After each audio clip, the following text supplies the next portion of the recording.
This podcast is a quest for well-being, a quest for a meaningful life through the exploration of fundamental truth. Enlightening ideas, insights on physical, mental, and spiritual health. The inspiration is love. The aspiration is to awaken new ways of thinking that can lead us to a new way of being well. Welcome to Body, Mind, and Soul Healing Conversations.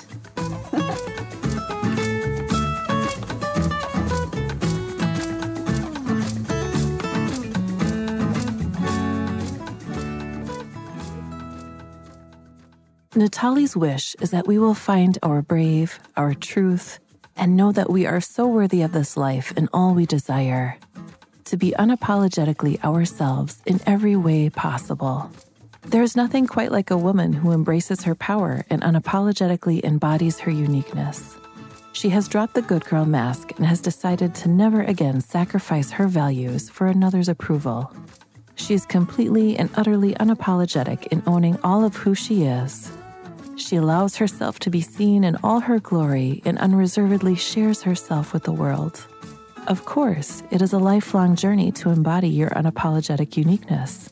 It involves radical self-responsibility, forgiveness, and integration of the conditioning that has kept women small for millennia.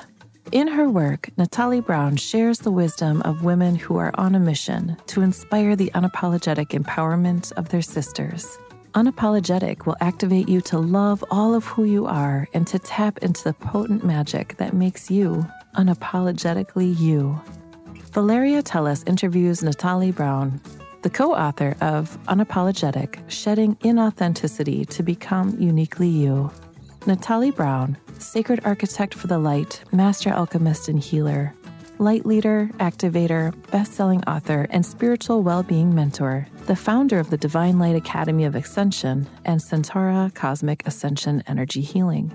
Natali is a heart leader, spiritual teacher, and way shower for humanity, guiding us to activate, alchemize, recalibrate, and recode our energy systems and upgrade our bodies and DNA to fully step into remembrance as new earth creators and enlightened sovereign human beings. Natali is a truly gifted and beautiful soul here to help us rise and live in authenticity and love, honoring the human experience and our divine self. She was called by the seraphim and the divine to serve the greatest good during the ascension, the golden age of Gaia and the age of Aquarius. She helps create powerful transformations for those she works with and specializes in activating and initiating light leaders of the new earth and teaches multidimensional energetic alignment and healing. She is the founder of Centaura Cosmic Ascension Energy Healing, an ancient multidimensional creator source frequency, which she channels in co-creation with the seraphim and diamond light consciousness through sacred geometry creator codes and healing energy to facilitate rapid transformation, healing, and ascension. Her cosmic connection with the divine and guidance helps you expand and rise in alignment with your highest soul mission, to embody the full divine expression of your soul gifts in sacred service in this incarnation. Natali's personalized mentoring programs, Sacred Soul Gatherings, retreats, and the Soul Searcher podcast are designed to support you through your awakening and ascension process and to provide the exact tools and shifts you need to be courageous, confident, feel empowered, and to transform your life and reconnect with your true essence so you can truly create a life you love. She guides you to realize your potential, heal and release your limitations, trauma, unhelpful patterns, and beliefs with an unparalleled depth of integrated wisdom, kindness, and compassion. Natali is also a certified Reiki master teacher and healer, transformational life coach, a pure bioenergy healing therapist, and NLP practitioner, neuro-linguistic programming. Meet Natali at natalibrown.com. Here's the interview with Natali Brown.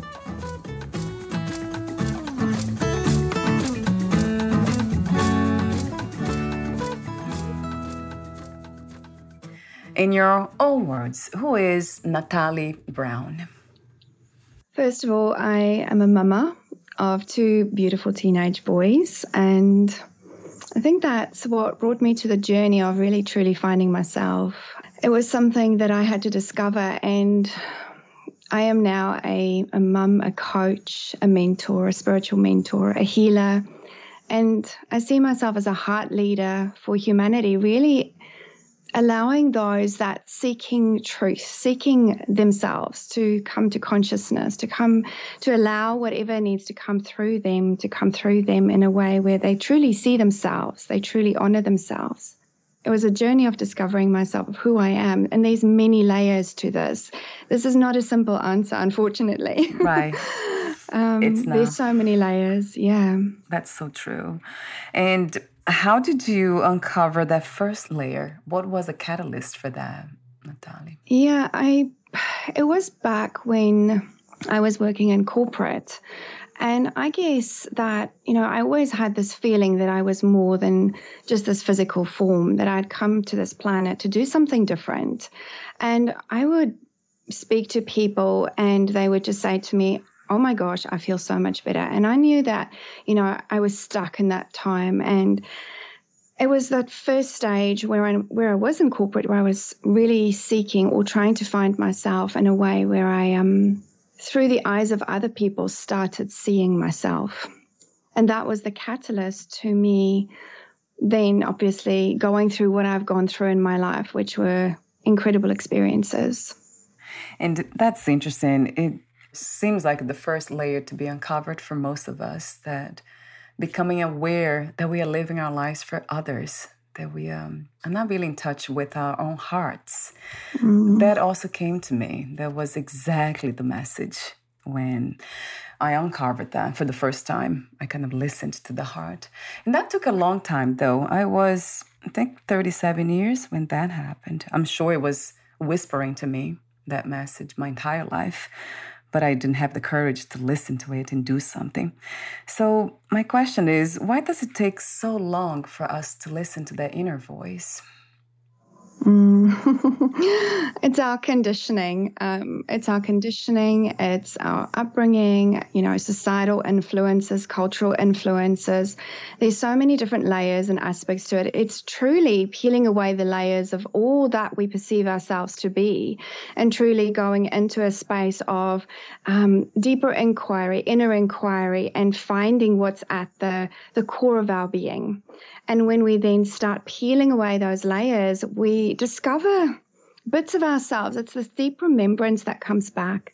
We find our true authenticity. We find what makes us happy. We find our joy.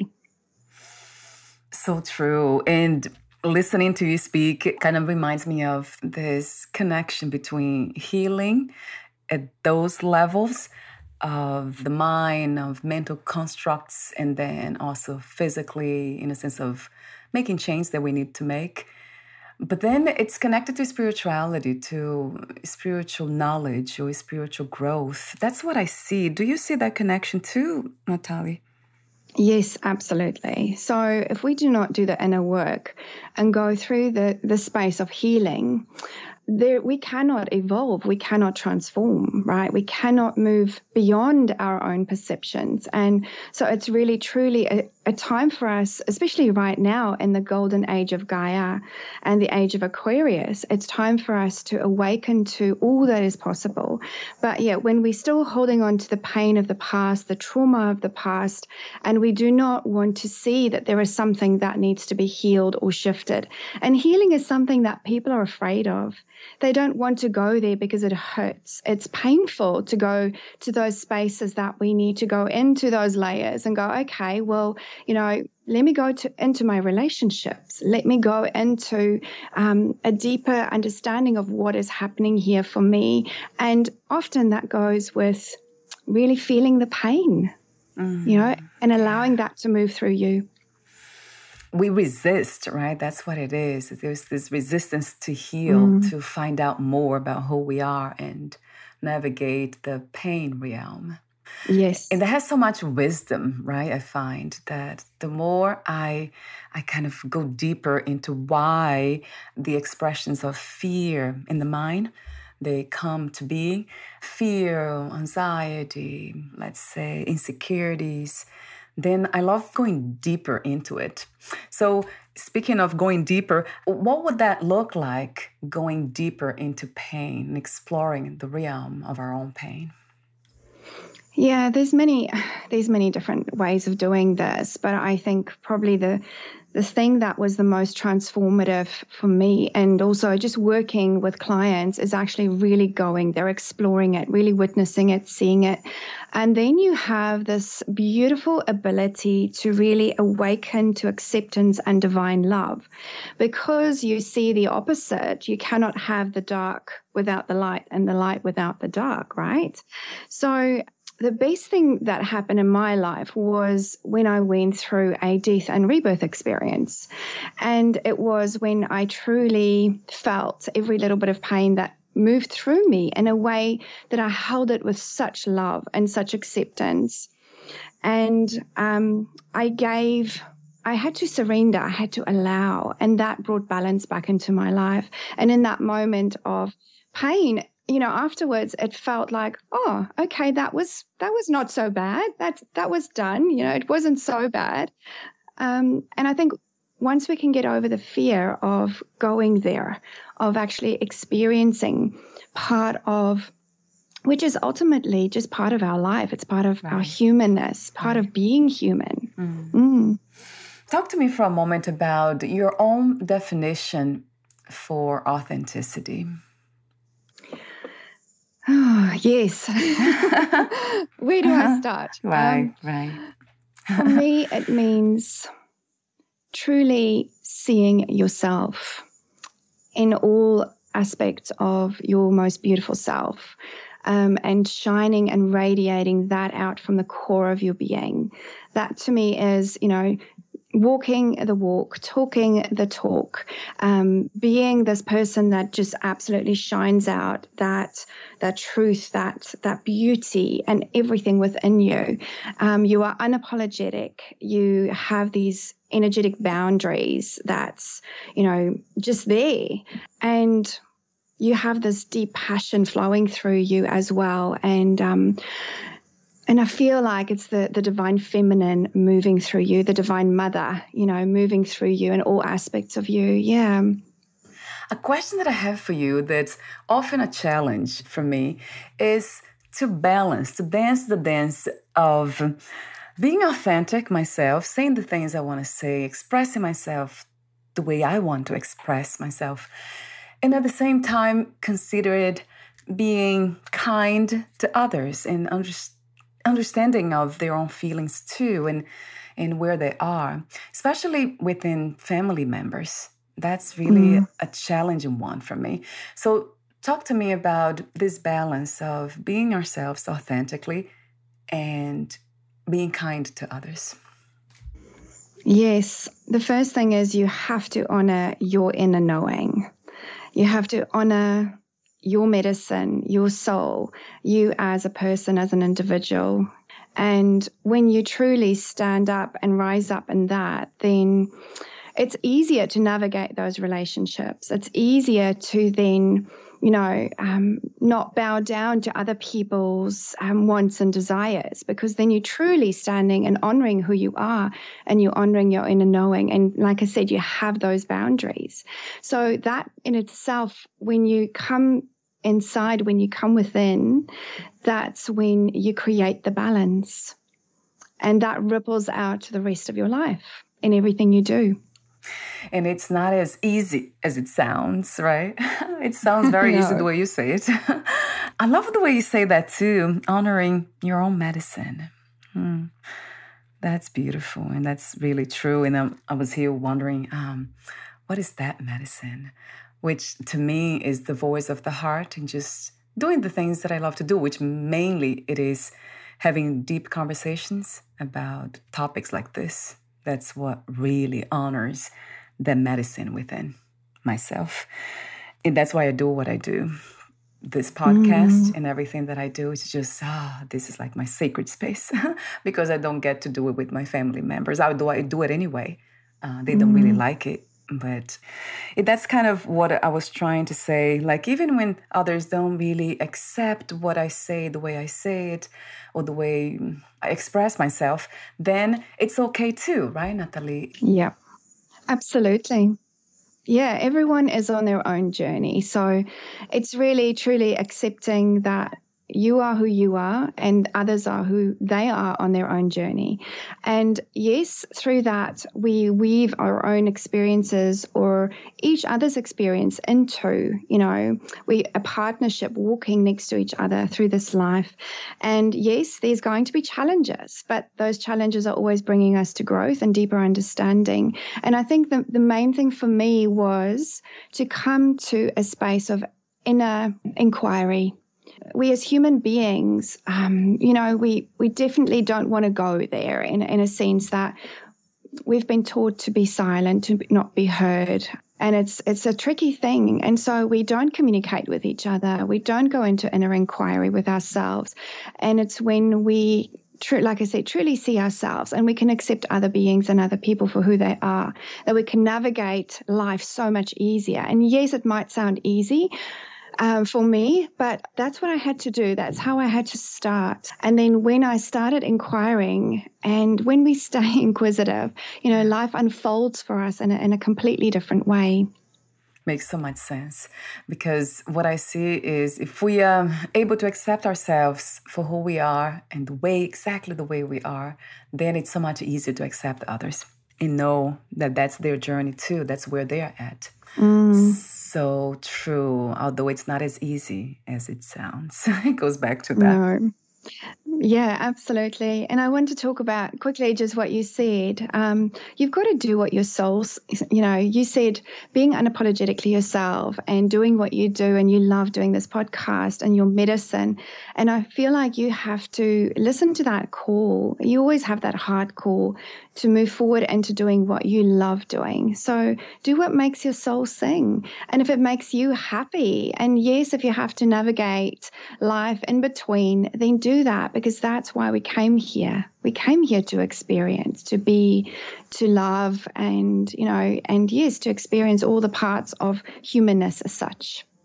So my next question is the open question. It's about self-love and self-care. Do you see those two ideas in the same way, or they are somehow different from one another?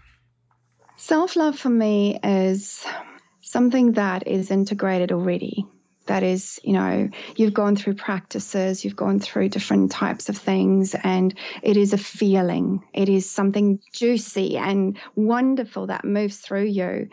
And self-care are the practices that you do to bring that feeling into your body. That's what it means to me. Yeah, so it's self-care is the expression of self-love then. Totally. If life had one purpose only, what would that be from your perspective? To return back to love, because we are born from love, and to do everything from a space of deep acknowledgement and remembrance of what that love means to us, what it feels like, and how we can experience love through everything that we do. You are the co-author of Unapologetic, Shedding Inauthenticity to Become Uniquely You. So talk to me for a moment about how you became a writer and what was the main intention of being part of this project. Sure. So Spirit has been literally kicking my behind probably for about 6 years now, saying, come on, you've got to write a book. And then it was literally just before this project came across my field, they said something magical is coming your way. And then when this book project landed in front of me, I knew that this was the magic they were talking about, because it was all the synchronicities that just happened, that rolling ball that just comes towards you. And it's like a tumbleweed, literally, that just rolls towards you. And it was when this project landed, Spirit said to me, this book will create incredible waves. It will be amplified. It will ripple throughout the whole world. The stories and the women that's within this group, we are all, we've contracted as souls to be in this group, to be in this project. And it's so magical. And I've actually got goosebumps just talking about it. And that's my spirit team confirming. Yeah. And it came at a moment where I feel like, because of Centaura, they really called me forward to that space of writing more about what this incredible frequency is here to do. But my intention for this book was to really share from the heart and to allow the wisdom that was ready to be heard, to be seen by so many people out there that need our light and that really needs a voice as well. And that requires healing, you know, that space of feeling lost where people go, I don't know what to do. I don't know which way to go. I'm completely lost. And this book being like a handbook. And I feel that through this project, we definitely have created a movement. And one of the ladies mentioned that when we were on the live calls over the weekend as well, and said, you know, we've definitely created a movement here. And I feel that's the ripple that we wanted to create. And that might be the ultimate realization, if there is such a thing as a destination for growth spiritually, is what you've been saying. We've been talking about this embracing it all, embracing everything. Of course, ourselves first for who we are, exactly the way we are. That is so empowering in itself. It can be felt even by saying those words. That's interesting how words, they carry power too. Absolutely. Right, Natalie. Yeah. By saying these things, like having these conversations here, I have seen how much has opened within me just by listening and by listening to your voice, messages, all my guesses and what I say in response. It's just incredible, this exchange. There's an energetic exchange. That's what it feels to me. Yeah, and words carry frequency. So, you know, what we say, what we think, the words, I always say to my clients as well that when we speak out the words, it creates like this vortex of words around us. And often people think, oh, why am I not attracting things to me? It's because we're holding all this rubbish that we've told ourselves in our vortex around us, right? And so that's why it's so important to clear and cleanse and allow those beautiful magical words, the words of high frequency like love and compassion and kindness, you know, and joy to come into our energy so that it can dissolve, it can transmute all of those old patterns. And one word that has been associated with divine power, it's God, as you might know. But it's also a word that has been, I think, misunderstood. So it carries kind of different energies within itself. Like, I don't use the word God as often. So talk to me for a moment about the idea of God, in the word God. I grew up in a very Christian family. I come from a very Christian family, and they didn't understand my gifts because of, I feel, you know, there were parameters set at that time. And, you know, what I saw, spirit and everything and the experiences that I had was something that I didn't feel comfortable sharing or that was not acknowledged at that time. And so I went on a journey of seeking God through my own experiences. And I remember standing in church and saying to God, please help me. And God's always been with me. Now, God, source, creator, whatever you want to call it, they're all absolutely fine. And I feel like, you know, God's always been with me. Source has always been with me. Source is within us all. It's not separate from us. And it flows through our being. It flows through everything that we do. And it's this sense that we are separate from God, that we see God as something higher than us, that we see God as something that is beyond our reach. But God has definitely been, you know, always there for me, guiding me, supporting me, assisting me in my work. And this frequency of Centaura is pure source energy. It is creator source energy. And I wouldn't be able to use, you know, or allow this frequency to come through me if it wasn't for that connection with God, with source, with the creator energy. So how do you work with your clients in the sense of meeting them online, offline, groups, retreats? Yes. So I have mentoring programs, 8-week mentoring programs. I do workshops.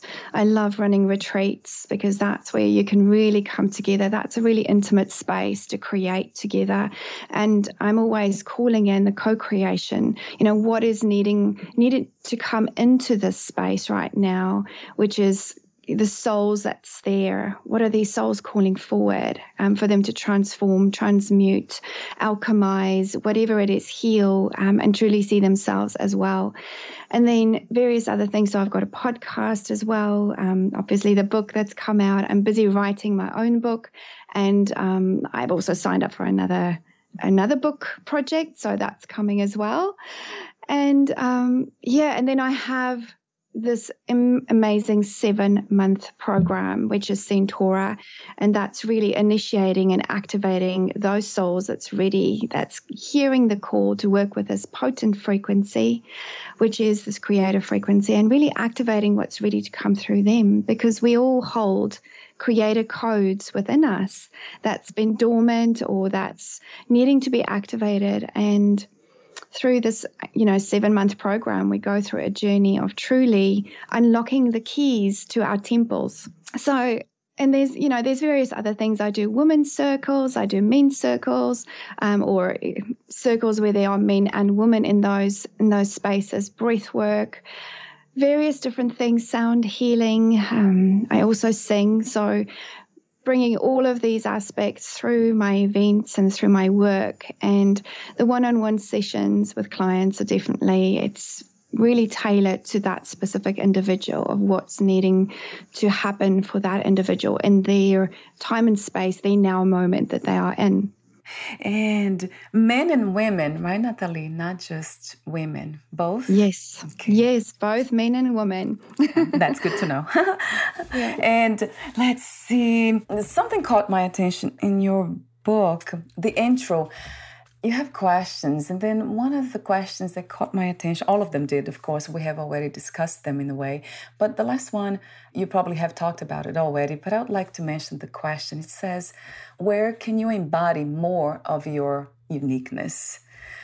So this is a question that caught my attention for some reason. So let me ask you, what is, if I ask you this question, what would you say? And why is this question so powerful? It feels that way to me. It is so powerful because the key here, the magic lies in the word embodiment, right? Because often we do the work. We do the work in terms of, we have healing sessions, we have one-on-one sessions, we do all of these different things. We go to festivals and everything, but we don't truly, it's just on the surface level. We don't truly embody the work that we have done. And embodiment is living from that space of alchemy, from that space of transformation, or that newness, that has been uncovered and fully feeling it. Embodiment is a feeling, a knowing. And then when you truly embody all of what you have gone through, all of the work that you've done, when you feel it in your body, that's when that next level of expansion comes, and where you then can truly go, okay, this is me. I have peeled away all those layers. What you see is what you get now. This is me uniquely as myself. In every way, right, Natalie? In every way, meaning moment to moment. It's not something that we are picking, just choosing one part of life to express ourselves, to embody that uniqueness. We are doing that from moment to moment. Absolutely. It's got to be part of your life. So it's not just chasing the high. It's not just every Sunday or every Saturday. It is a practice. It's your practices. It's your way of being, your way of speaking, your way of rising and really showing up in the world. It's all parts of you integrated into a whole and then embodied as a feeling in your heart. So it's that beautiful radiance of you that's flowing from every single pore of your being. Yeah, that's what came to me. And you just said the word wholeness. Yeah, so it's wholeness expressing itself in different ways and from different lenses and aspects of life, but it's still whole in every yes. way. I love that because that's a profound practice in itself to kind of observe ourselves when we are in the presence of whatever happens or in the presence of other people, of anyone. So we see how we dance that dance of being whole in every way. And I'm trying to think here if there is a moment or people around me where it's really a challenge to embody that uniqueness. I would say around people who I know are not ready to embrace that. Could I say it that way? They're not ready to embrace that wholeness. They can't really understand, even if I am expressing, but it's too whole, right? Although it's not being understood, right? It's not being perceived. Yeah, and I talk about this in my book, actually, because I talk about the fact that people don't have the capacity to truly receive, which is love, actually. It is, wholeness is love. And they don't have the capacity because of all the deep layers, all the different layers as well of pain, that they're experiencing. And often a person that is in that wholeness is reflecting this radiance, this beauty, this love from a deep space within them. And often it's very, very difficult for that person to even receive it or comprehend what it might be because they haven't experienced it in life as such. With that, for me, what comes, how it feels then, for some reason, is subtle kind of form of sadness that arises. Every time that is perceived, that whoever is around me is not open to receive love. And then sadness kind of arises. Have you experienced that too? Is that something that's natural? It is natural for us as human beings to feel that sadness, especially when it's in close relationships, with your husband, your wife, your children, parents, and loved ones that don't get you, that don't understand you. But one thing I can say is, one thing I've learned is that you should never please other people or try and make them what they are not in that very moment. It's the moment between moments that you need to appreciate, accept, and allow. And there is this beauty when you truly see their journey and how it's unfolding, and you don't mess with it, and you don't interfere with it in a way where it's creating a whole lot of karma for them or for yourself, which is then, pushing them on a different path altogether. But it is also this beauty of truly standing in your own power, holding yourself in a way where you go, okay, I can see this person. I'm not going to react to it.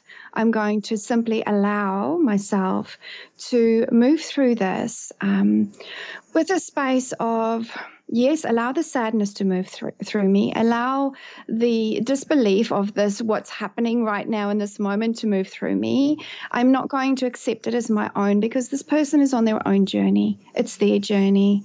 It's not mine. I'm not here to fix them. I'm here to simply walk this journey alongside them. And whether I plant a seed by being unapologetically myself and truly, radiating out the love and the light that is within me. And I often, and I talk about this in my book, because often this truth of who I am comes with a whole just spurting out of words and of love. And it just kind of goes, here you go. And people can't always handle that. They can't always go, oh, I'm in acceptance of this. So then it's a moment of, okay, let me take a breath. Let me step back and acknowledge where they're at.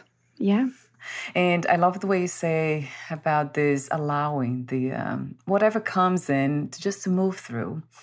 Because it feels that way. The more open we are and authentic, using your word, the more space we have created within ourselves to kind of hold everything, hold whatever it's happening, the way it is happening.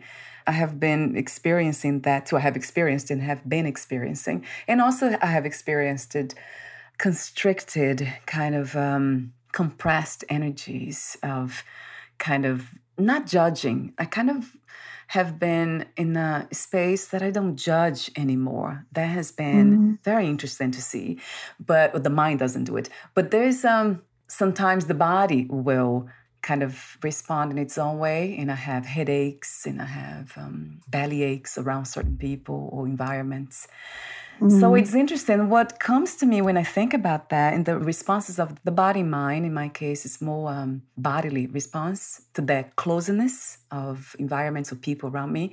I wonder if that has to do with the idea that life is this amazing network, this whole organism thing that's happening as one thing, as a whole. And then in order for this organism here, or for this that I call me, to heal, it seems like the whole needs to be healed as well, the parts of the whole, all of it. So it's like almost like trying to get rid of illness, of, let's say, cancer from our bodies, but then we're still living in an environment that's still full of toxins. How can we really not get sick again? Yeah, it's an interesting, because we conscious beings and also unconscious beings, and so there's different aspects of us, and we feel like we're kind of living in two worlds, and especially right now in this space that we are, it certainly feels that way. But I feel that our body is such an incredible messenger. Our body messenger is, and it's steering us constantly in the direction of, oh, okay, there's something going on with my physical body right now. I have pain in my left-hand side. What can I do about it? It's telling us there's something going on. So bring awareness, bring consciousness to what is going on. And, first and foremost, we are energetic beings in physical form. So it manifests energetically and then emotionally, and then comes out into the physical. So when we can really truly feel into our bodies and go, okay, well, how do I today, maybe I do a meditation, or I do a chakra clearing, or I go and do yoga, or I go walk in nature, and simply embody or bring more of our practices into our bodies as well, and feeling and shifting the energy. That's when we can heal ourselves, and we can really truly start listening to our bodies. And back in Lemurian times, they used the golden light. So this is what Centaura is, the golden light as well.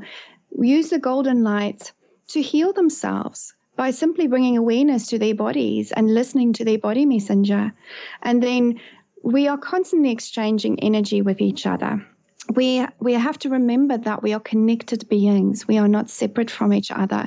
So when we come into contact with each other, it's simply mirroring or reflecting to us what is needing to be seen, or what is needing to be understood, what can be shifted. And I believe, and this is a beautiful journey of soul remembrance and of our soul friends, our soul sisters and soul brothers, having contracted with us before we actually came here to ignite and awaken us to a point where we go, oh, okay, I met this person. And you might meet one person in the street, have 5-minute conversation with them and go, oh, I remember. Or, oh my goodness, I have an idea. Something amazing is happening. So we have this incredible space in this life, in this earth life that we have, to really enjoy connections and relationships in a completely different way if we do not continue going back to how they've hurt us, the pain of it constantly. So true. So true. I love the way you use the words energetic beings having this physical experience. Of course, that's what we are. And even science can confirm that. They keep trying to find that single substance that holds all this together, but it's just so many layers that it's endless. They can never really find one single substance. Well, we are the building blocks of the universe. So we are pretty much made up of, cells, and our cell memory holds so much information. And so we are sacred geometry, we are light, we are frequency, we sound, we are all beautiful things put together, and we are but a fractal part of a whole. Because, if we think about ourselves, we're a little piece of the puzzle, and it's so beautiful. Yes, right. And what amazes me is that small, tiny part, being conscious of the whole all of a sudden, like awaking to that truth. Like, wait a minute, this is an amazing network. And I'm part of this huge mystery called life. We can just use lots of names and terms, but that amazes me that this tiny part can wake up to itself and kind of realize that in a way we don't exist without the whole. So it amazes me that we can come to that truth. It's fun to see that. It is. Yeah, and I also feel that through our awakening, through that little aha moments that we get through life, through whether we meet someone or someone plants a seed for us, or we're in a relationship, or we drive down the road and see a billboard and something just, happens within us. There is this beautiful sense of knowing. Your everything knows already. It's all there within you. It's not separate from you. And when we can connect back to that network, when we connect back to our higher self again and our guides, our spirit team, because we are so supported, we're so looked after, and we have a vast team working behind us and with us all the time in co-creation, and the universal, the universal laws and everything that brings everything together. It's so intricate that it's sometimes a little bit out there. Oh, yes.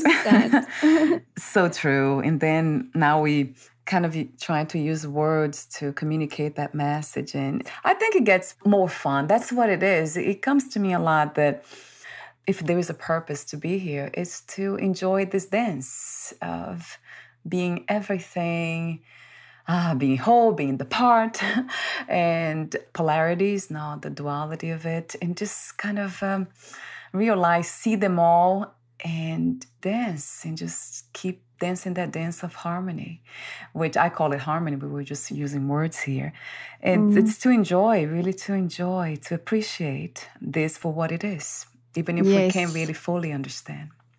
Yes, absolutely. And without that, why did we come here? Why did we come to this beautiful planet if we cannot enjoy and experience our world?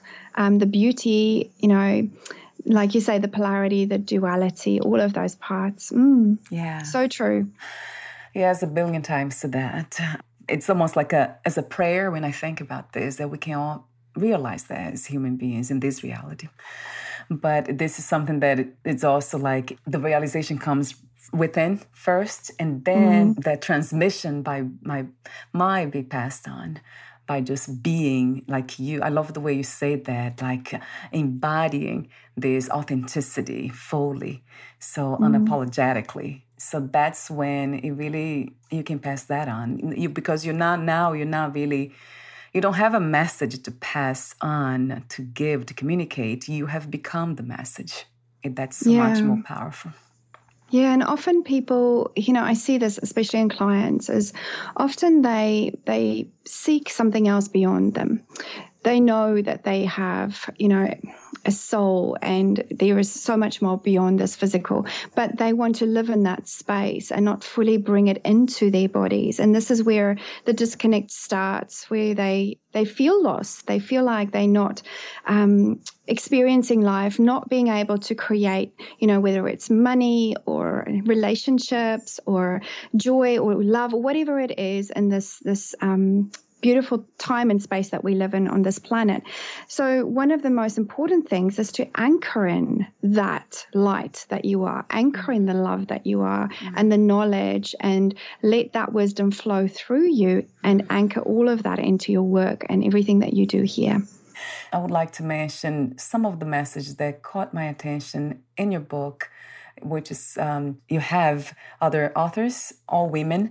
Lindell Farmer is one of them. I love that message. Listened to the voice within, that caught my attention, beautifully expressed. And also Stephanie Laval. I love her message too. Truth in Power is the title.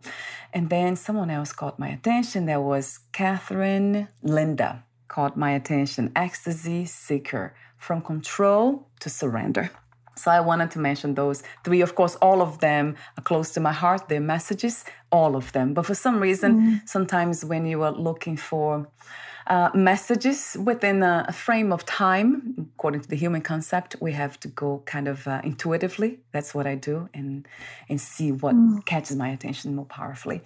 So I want to thank you again for what you do and how you do it, the expression of love through the life that's you. I want to thank you for being open to that, Natali. My pleasure. That's why I'm here. Yeah, it's beautiful. And before we end the conversation today, would you like to add anything else that we didn't discuss or read a passage in your book? Oh, goodness, there's so much to discuss still. But yes. Oh, yeah. I feel the message that I would love to leave you with is just to be in your I am presence. And from that space, let everything unfold the way that it needs to unfold. This is in the now moment where you can create everything that you want to create. And when you live from that space as well, then you can see more clearly, you can allow more, you can bring more consciousness into your reality and into everything that you do here as well. So yeah, that's my message that I want to leave. And yes, I'm happy to read a little bit of my chapter. Yes, please. Yeah, no problem. Okay. One of my encounters with the infinite soul wisdom within me was early 2019 during a QHHT session with a beautiful soul sister when I channeled through my higher self that I was seraphim. During the session, I could see an incredible crystal palace in my vision, and it felt like home. I felt an immense sense of peace and love, and could see myself standing on a balcony of white marble with crystal banisters, sparkling waterfalls spilling down the walls of the crystal palace. My wings, several of them, were tucked in behind my back, and they were huge. This place felt like home. A sadness washed over me. Why did I have to leave? It felt so peaceful here. I saw flashes of earth in my mind's eye. I knew I had to return. Earth was my mission for now. The truth revealed during this session and what was channeled via my higher self after this vision was what led me on the path to where I am today, in complete alignment with my soul mission and purpose. So I'll leave it there. Yeah, there's much more to read, right? The chapter that you have written in the book. And that's a beautiful statement of the connection between healing and spirituality. Thank you so much again, Natali, for everything you do. Thank you. And before we say goodbye, where can we find more information about you, your books, products, services, and future projects? Yes, please visit my website at www.natalibrown.com. Everything's on there. Wonderful. I'll have the link on your podcast profile too. Thank you again, and we'll talk soon. Bye for now. Thank you so much, Valeria. Take care. Thank you. Bye. Bye.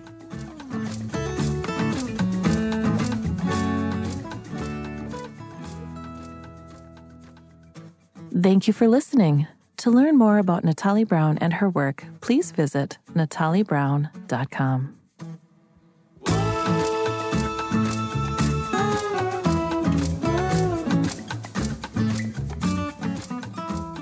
To learn more about this podcast, please visit fitforjoy.org/podcast. Thank you again for listening, and bye for now.